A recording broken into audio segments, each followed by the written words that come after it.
Shalom Bapak Ibu, sahabat Galilea dan seluruh subscriber Galilea Network yang diberkati oleh Tuhan Yesus. Saudara, kembali kita datang di hadirat Tuhan. Kita membaca dan merenungkan firman Tuhan sebelum kita memulai seluruh kegiatan kita di hari ini. Mari kita berdoa. Allah yang baik yang telah mengantar kami di hari ini, yang sudah menjaga, menyertai dan memberkati istirahat tidur kami di sepanjang malam telah berlalu.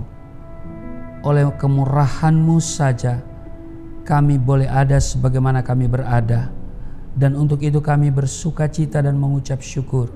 Kami akan membaca dan merenungkan firman-Mu sebelum kami beraktivitas hari ini. Urapi kami, buka hati pikiran kami, urapi hamba-Mu di dalam nama Tuhan Yesus. Haleluya. Amin. Saudara, mari kita membaca di dalam 2 Raja-Raja pasalnya yang kedua pada ayat 19. Ini berbicara tentang Elisa menyehatkan air di Jeriko. Saudara yang bersama saya nanti tanggal 23 Oktober kita akan mampir di Jeriko.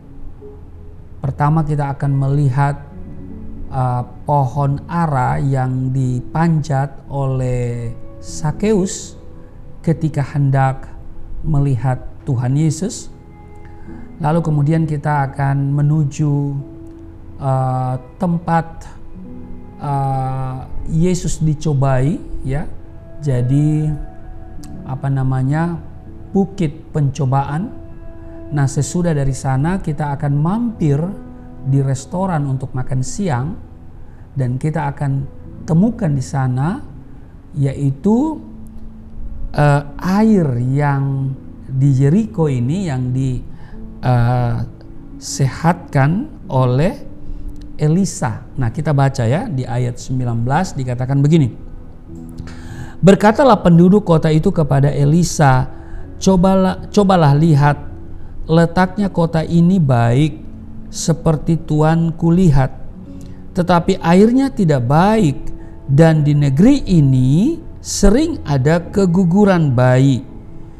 Ayat 20 jawabnya, ambillah sebuah pinggan baru bagiku dan taruhlah garam ke dalamnya. Maka mereka membawa pinggan itu kepadanya.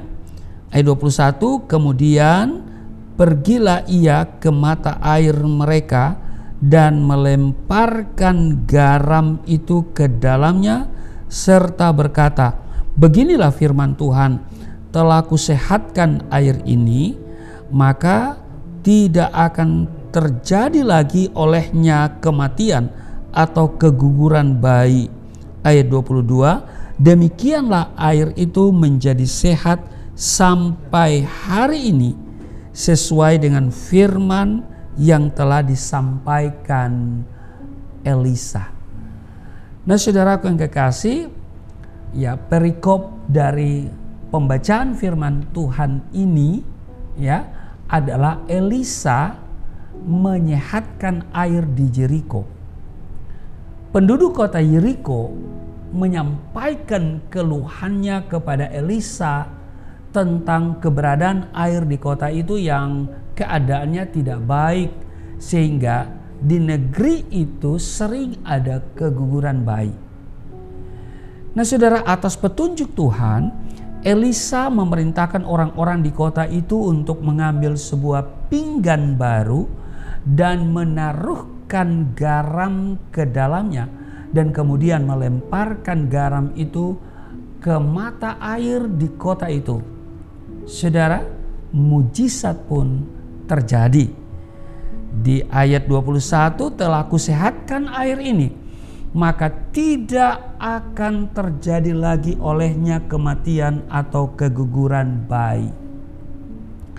Saudara, dalam kasus ini garam memiliki fungsi untuk memurnikan dan mensterilkan mensterilkan air dari racun-racun yang mematikan, sehingga air itu menjadi sehat sampai hari ini sesuai dengan firman yang telah disampaikan Elisa. Nah, saudara, nanti akan kita lihat ya, waktu kita mampir di restoran untuk makan siang ya di Jericho, saudara, nanti saya akan tunjukkan kepada saudara tentang air yang dimaksud ini. Nah, untuk menjadi garam dunia, saudara, kita pun dituntut memiliki kemurnian hidup. Betul? Arti kata kemurnian adalah keadaan murni, asli. Ya, ini bicara tentang keaslian. Jadi kemurnian itu bicara tentang keaslian, kesucian. Sebab bagaimana mungkin kita bisa memurnikan orang lain atau menjadi berkat bagi orang lain jika kita sendiri tidak hidup dalam kekudusan dan kesucian. Di 1 Tesalonika pasal 4 ayat yang ke-7, sebab Allah memanggil kita bukan untuk melakukan apa yang cemar, melainkan apa yang kudus. Nah, saudaraku yang kekasih, keberadaan saudara saya harus dapat memurnikan dunia yang dipenuhi oleh segala bentuk kecemaran ini. Iya, penuh dengan kepalsuan. Karena itu, kita harus terbebas dari segala jenis kejahatan dan kecemaran terlebih dahulu. Ya kan? Bagaimana kita bisa membebaskan atau memurnikan orang lain sebelum kita terbebas dari hal itu? Ya.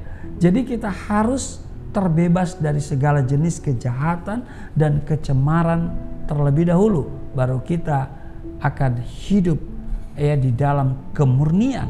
Ya, berarti kita harus menjadi teladan. Amin. Dan di Timotius pasalnya yang keempat ayat 12, dalam perkataanmu, dalam tingkah lakumu, dalam kasihmu, dalam kesetiaanmu, dan dalam kesucianmu. Kita harus jadi teladan. Amin. Iya.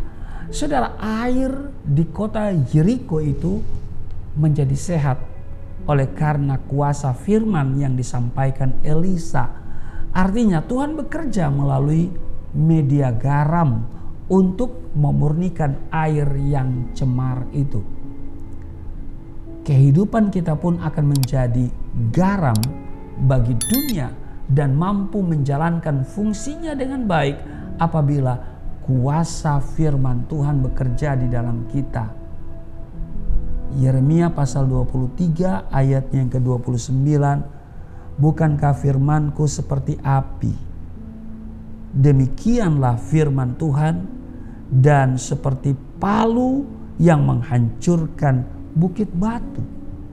Yeremia 23 ayat 29. Karena itu saudaraku yang kekasih, di 1 Petrus pasal 1 ayat 15, hendaklah kamu menjadi kudus di dalam seluruh hidupmu, sama seperti Dia yang kudus yang telah memanggil kamu. Saudara, mari kita hidup dalam kemurnian. Jangan hidup dalam kepalsuan. Jangan hidup dalam kepura-puraan. Saudara, kita harus terbebas dari segala jenis kejahatan, kecemaran, keserakahan, ya kan? Nah, saudara lihat hari-hari ini, ya, apa yang sedang terjadi, ya, firman Tuhan semakin tergenapi. Dan karena itu saudaraku yang kekasih, mari kita hidup dalam kemurnian. Amin. Dan kita tentu harus melakukan apa yang Tuhan sampaikan seperti Elisa, ya kan? Dia begitu taat. Dia lakukan apa yang Tuhan katakan. Amin. Tuhan Yesus memberkati. Mari kita berdoa. Terima kasih Tuhan, kami ditegur hari ini supaya kami hidup dalam kesucian, kemurnian. Kami mau hidup dalam kekudusan karena Engkau adalah kudus, dan kami sudah dikuduskan oleh darah Kristus satu kali dan untuk selamanya. Tolong kami supaya kami tetap menjaga kekudusan dalam hidup ini, supaya kami bisa menjadi berkat, bisa menjadi terang bagi orang-orang di sekitar kami. kami bisa memuliakan Kristus dengan seluruh tindakan kami. Bukan hanya melalui mulut perkataan, tetapi perbuatan yang kami lakukan akan benar-benar memuliakan Tuhan. Terima kasih Tuhan. Inilah kami, berkati seluruh sahabat Galilea dalam tugas kerja mereka hari ini. Tuhan lindungi mereka, tidak celaka, tidak sakit, tidak terpapar COVID-19. Di dalam nama Tuhan Yesus, berkati dan pulihkan keadaan kami semua. Di dalam nama Tuhan Yesus, haleluya, amin.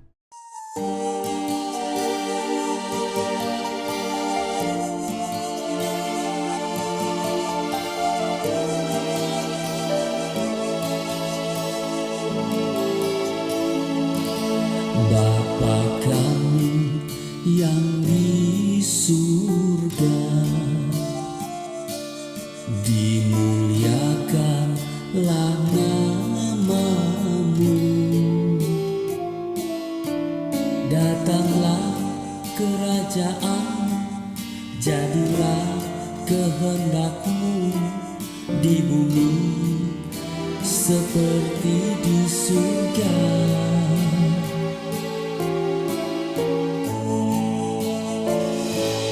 Berikanlah kepada kami